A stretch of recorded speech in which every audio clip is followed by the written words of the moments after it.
Healing starts you to you. And learning to have loving kindness towards ourselves is so important in terms of dismantling negative core beliefs and bad habits.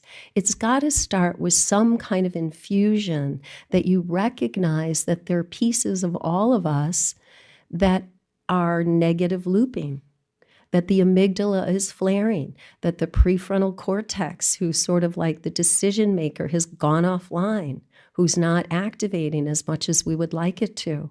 So start talking to your brain and say, hey, you got to come back online. Hey, amygdala, knock it off. You got to stop flaring. I know it sounds silly, but it actually works. So it's just that cognitive revamping. It's just the rewiring that we need to do. When we rewire like that, we literally lay down new neural pathways in our brain. We know now that the brain has plasticity.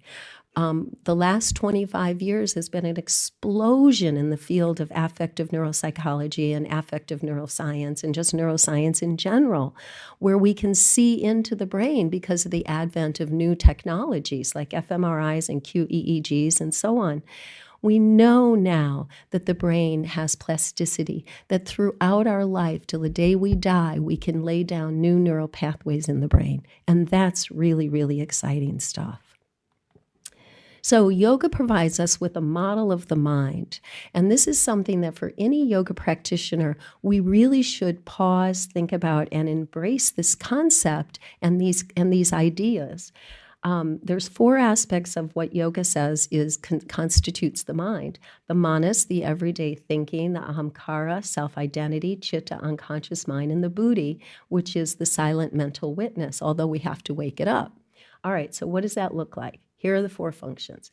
Mana, sensory processing mind. We do this all day long. We're always processing. There's just all sorts of things constantly going in, going out. The chitta, unconscious mind, the memory bank. Now, the chitta is also the hippocampus, if you're looking at it from a neuroscience point of view. And from that particular angle, yes, we have memory formations in the hippocampus that are of trauma or of pain.